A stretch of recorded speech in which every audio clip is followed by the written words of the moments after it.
there, guys and ghouls. It's Jenna Richard here, Realtor with NOLA Living Realty, and I am here today with Ben Nihart, mortgage lender with Northshore Mortgage Partners. And he is here to answer some of our most dire questions. We're gonna have a wicked good time, but make no bones about it, buying a home can be scary. I thought we would dive into some grave questions. Let's boo it. Let's do it. What is the difference between a pre-qualification and a pre-approval? That's a great question, Jenna. So the difference between a pre-qualification and a pre-approval is with a pre-qualification, we're checking credit and basically taking the application as the borrower's word. So basically, we're not checking anything else, and it's just pre-qualification based on what they put on the application. With a pre-approval, we're doing that, and then we're also checking their documentation, their W-2s, their pay stubs, their tax returns, things like that that we need to give them their full pre-approval. Big difference between pre-qualification and pre-approval. So you want to make sure that you have a pre-approved borrower and not a pre-qualified borrower. Are there any programs for first-time homebuyers? There's no true first-time homebuyer programs now. There are different types of loans that are for first-time homebuyers. So things like the 3% down conventional program, and depending on the borrower's needs or their credit profile, things like that, we use other types of loans. Things like USDA, FHA, those types of loans are typically going to be for first-time home buyers, people that don't have a whole lot of established credit, or they're just new to the working force. And so there's not a true first-time home buyer program per se, but there are loans that we use for first-time home buyers. Who knew?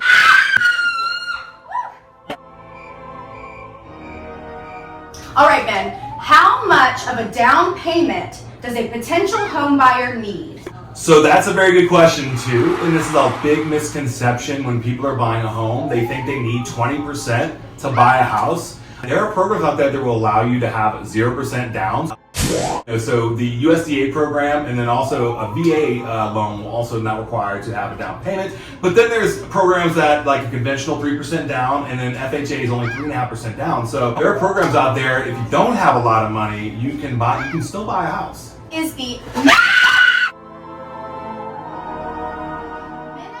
credit score that someone needs to buy a home? Great question. So whenever you're talking about credit score, people think you need to have a great credit score in order to buy a house. When in actuality, the minimum credit score for FHA, VA, and USDA loans is 580. Now, that can't guarantee you an approval, but it at least gives you an idea of where you need to be to buy a house. And then for a conventional loan, the minimum credit score is 620. So you don't have to have perfect credit in order to buy a house.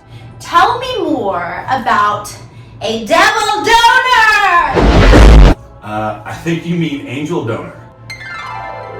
An angel donor is a family member or a close family friend that will help you buy a house if they're gonna co-sign for you, or they can give you a gift to help with your down payment and or your closing costs. So an angel donor is somebody that will basically help you buy the house. So they're your family member, a close friend, somebody that will co-sign if you don't have the credit, or that will help you out with funds if you don't have the funds to do the down payment or do the closing costs. What is the biggest piece of advice you would give for a first-time home buyer? Jenna, this answer may shock you, but the biggest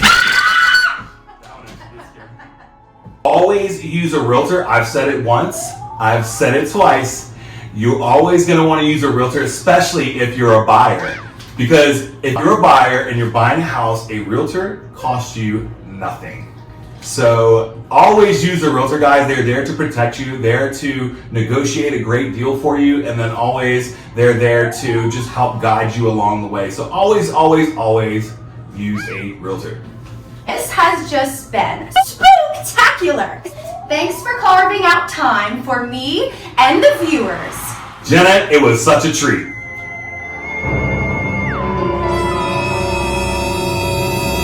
Now let's get out of here.